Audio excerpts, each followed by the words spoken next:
우리 이제 암 환자분들 식사하는 보면은 상황에 따라서 조금씩 다르겠죠. 이제 항암을 한 경우라든지 그리고 아니면 수술을 했다든지 이런 경우에 식이요법은 좀 다르죠.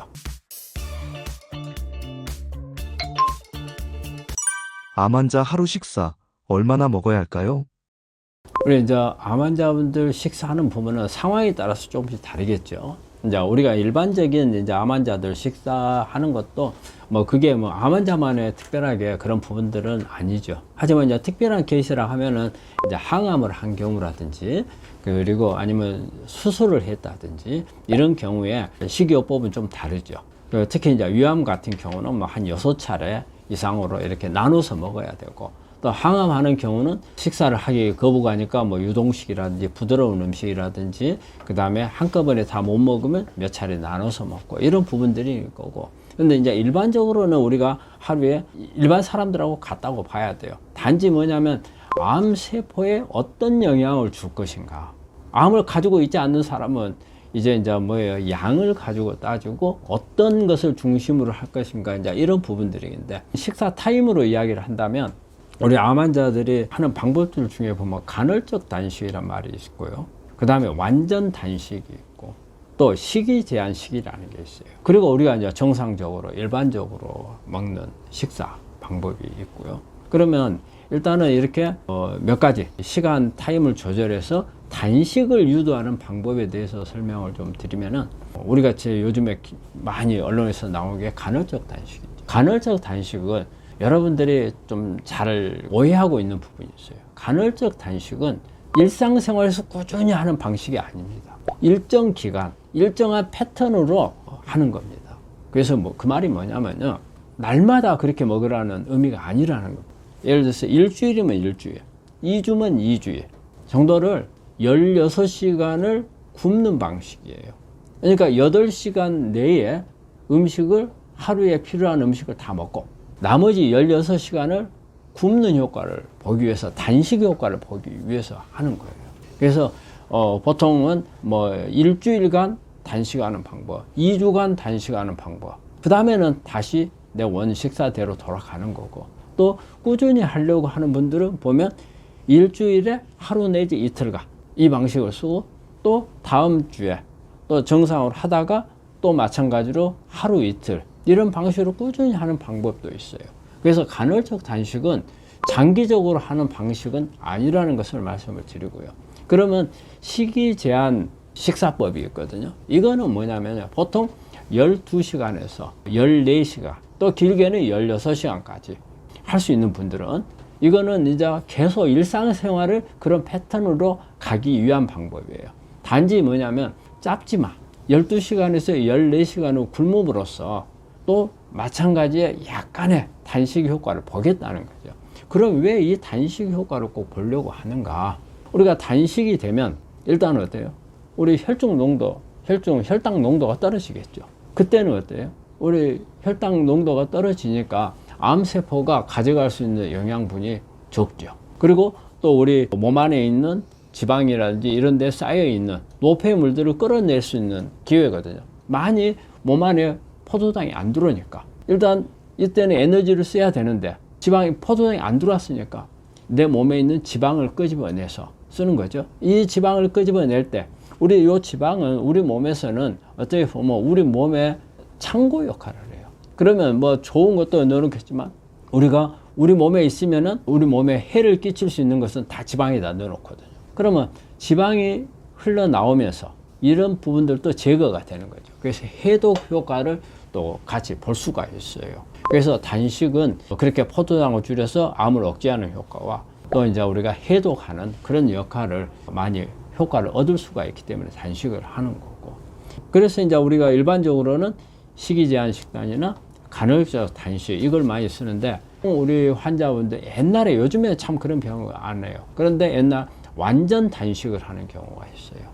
완전 단식을 할 때는 부작용들이 올 수가 있어요. 단식을 하는 동안에 어때요? 우리 몸에 영양분이 공급이 안 되니까 어떻게 보면 암을 억제하는 효과는 좋을 수 있죠.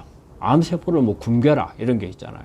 그 암세포를 굶길 때 나오는 게 단식이니까. 근데 문제는 단식을 하고 나서 회복할 때가 문제죠. 회복할 때쯤 되면은 내 생리적 기능이 다 깨져버리는 경우가 있어요. 생리적 기능이 깨지지 않는 상태에서 내가 어떤 암세포를 굶길 수 있는 효과만 보고 내 생리적 기능은 빨리 회복을 해야 되는 건데, 그 부분이 같이 깨져버리게 되면 가장 문제가 되는 게 저는 면역이라고 봐요. 면역이 떨어져 버려요. 면역 기능이. 생리적 기능이 이렇게 정상 세포의 기능이 떨어진 거거든요. 그럼 우리 면역세포가 정상 세포죠. 기능이 떨어져 버리게 되면 단식을 통해서 얻는 효과가 나중에는 내 몸의 생리적 기능 떨치죠, 면역 떨치죠, 오히려 마이너스 효과를 낼 가능성이 있어요. 그래서 완전 단식은 별로 그렇게 바람직하지 않다는 거고요. 그래서 이렇게 단식을 이렇게 한번 살펴보면 그렇고, 그 다음에 식사 타임을 가지고 한번 보게요. 우리가 일반적으로 식사 타임은 아침, 점심, 저녁을 먹죠. 근데 아침, 점심, 저녁을 언제 먹는 게 가장 좋을 건지, 그 다음에 요즘에 젊은 층들은 아침 굶는 사람들이 많아요. 오히려 점심, 저녁을 먹어요. 그러면 아침, 점심만 먹는 사람, 그 다음에 점심, 저녁만 먹는 사람, 어느 게 더 안 좋을까요? 점심, 저녁만 먹는 사람이 훨씬 안 좋아요. 그거는 뭐냐면요, 우리가 아침, 점심, 저녁을 골고루 먹는 게 오히려 좋다고 그래요. 왜냐하면 양을 분산을 시키는 거거든요. 근데 아침, 점심만 먹은 사람들은 아침, 점심에 하루에 먹을 것을 다 먹어야 돼요. 그러면 내가 하루에 먹는 양이 100이라고 생각한다면 아침, 점심으로 해서 50씩 먹는 거예요. 그러면 실제 그 끼니에 먹었던 50은 사실은 내 몸에서는 상당히 오버된 양이 되는 거거든요. 그러면 그 타임에서는 혈당 농도가 확 더 올라갈 수가 있어요. 그 암세포에 훨씬 더 많이 갈 수 있어요. 그런데 아침, 점심, 저녁으로 먹는다면 분배가 되죠. 근데 점심, 저녁을 먹는 경우에는 아침, 점심 먹는 경우보다 더 나쁜 이유는 우리 몸에 생리적으로 가장 우리 몸에 어떤 혈당을 조절하기 위해서 인슐린이나 소화효소가 나오는데, 그게 가장 많이 나오는 때가 아침이에요. 아침은 밥을 먹고 빨리 활동을 해야 돼요. 그게 진화적으로 우리는 해가 떠 있을 때 일을 하고 해가 지면은 쉬어야 하잖아요. 그러니까 아침에 해가 떠서 일을 해야 되니까 생리적으로 에너지를 많이 만들 수 있게끔 그렇게 구조가 그렇게 돼 있어요. 그런데 어때요? 아침, 저녁을 아침을 안 먹어버리면 그때가 나오는데, 아침을 안 먹는 사람은 점심, 저녁을 먹거든요. 그러니까 점심, 저녁을 먹는데, 그러면 대개 점심, 저녁을 먹는 사람들이 그러면 언제 또 많이 먹어요? 저녁에 많이 먹거든요. 근데 저녁에는 이제 우리 진화적으로, 우리 몸이 유전자적으로 저녁에는 쉬는 개념이에요. 옛날에는 이렇게 밝은 등이 없었을 때는 어때요? 저녁 되면 깜깜해지니까 자동으로 쉬잖아요. 쉬기 때문에 에너지가 많이 필요가 없어요. 그러면 이때는 인슐린도 많이 안 나와요. 그 다음에 소화효소도 많이 안 나와요. 그런데 그때 몽땅 먹어버리는 거예요. 그렇게 되면은 우리 몸의 생리적 기능은 떨어지고, 우리 세포 안에 들어가는 포도당은 많이 못 들어가고, 근데 암이 있다면 이 혈당을 다 암세포가 끄집어 가겠죠. 그래서 점심, 저녁만 먹는 사람들은 좋은 게 아닌 거죠. 아침, 점심 먹는 사람보다. 그렇지만 아침, 점심 먹는 것보다는 아침, 점심, 저녁을 다 먹는 게 오히려 낫다는 거예요. 그거는 뭐냐면 양을 나눈 거예요. 한꺼번에 우리가 빨리 먹으면 안 좋은 이유가 갑자기 혈중 농도가 혈당이 올라가거든요. 많이 먹으면 많이 올라갈 거 아니에요. 그렇기 때문에 적게 먹기 위해서는 나누는 게 낫죠. 나누면은 치솟아 올라가질 않으니까. 그러면 이제 어느 때 양을 분배를 잘해야 돼요. 또 이때는 아침에 소화 기능이 좋잖아요. 그러니까 아침에 많이 먹고, 점심 때는 조금 줄이고, 그리고 저녁 때는 아주 최소로 먹게끔 아주 적게 먹는 이런 방법을 써야 되고, 또 이럴 때 우리가 탄수화물, 지방, 단백질이 주 우리 영양소잖아요. 그러면 이거는 어떻게 분배를 할 것인가? 이 분배에 있어서는 아침에는 우리가 되게 복합 탄수화물을 많이 먹는 게 좋다고 그래요. 그래서 탄수화물에 대한 소화가 아침이 좋아요. 그런데 우리가 그냥 단순당이라든지 일반 탄수화물을 많이 먹게 되면 우리가 혈당치가 많이 올라가서 암세포에 오히려 성장에 도움을 주잖아요. 그렇기 때문에 탄수화물은 많이 먹어야 되겠는데, 그러면 이때 탄수화물을 먹을 때 복합 탄수화물, 식이섬유하고 같이 많이 포함이 되어 있는, 우리가 현미라든지 보리라든지 통밀이라든지 뭐 이런 부분들을, 뭐 귤이나 이런 부분들을 먹으면 탄수화물을 우리가 충분히 소화를 시킬 수가 있고 그 다음에 칼로리는 그렇게 많이 높이지 않아도 되거든요. 그래서 복합 탄수화물 아침에 먹는 게 좋고요. 그 다음에 이제 지방은 언제 먹는 게 가장 좋으냐? 지방은 점심 때 먹는 게 좋다고 되어 있어요. 점심 때 지방 대사가 좋아요. 그리고 또 점심 때는 오후에 활동을 하거든요. 그래서 많이 쓸 수가 있어요. 그래서 지방은 점심 때 좋고요. 단백질은 골고루 먹는 게 좋다고 되어 있어요. 그런데 이제 저녁은, 그럼 일단은 저녁은 쉬어야 되니까 최소로 줄이는 거죠. 줄이고 부드러운 음식을.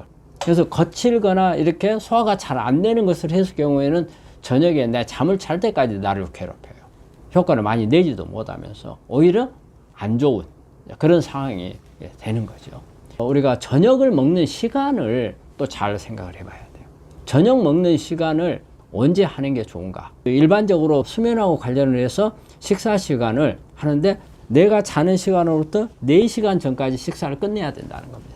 그러면 내가 만약에 10시에 잔다. 그러면 6시까지는 끝내야 돼요. 11시에 잔다. 그러면은 7시까지는 끝내야 되는 거죠. 그래서 가장 좋은 거는 한 5시에서 7시까지 먹는 게 좋고 5시에 식사를 할 수 있으면 아까 말한 식이 제한 식단을 유지할 수도 있는 방법이에요. 되게 5시에 먹으면 그 다음날 아침 7시까지 하면은 어때요? 한 14시간이 되죠. 그러면은 충분히 그런 단식 효과도 같이 볼 수가 있어요. 3끼를 다 먹으면서도 단식 효과를 볼 수 있는 방법이거든요. 그러면서도 3끼를 먹기 때문에 식사량 분배를 할 수가 있기 때문에 혈당이 치솟아 올라가는 것을 막아줄 수가 있는 거죠. 그래서 이런 방법들이 우리가 식사를 하는 데 있어서 시간 조절을 하는 그런 방법들이 되겠습니다.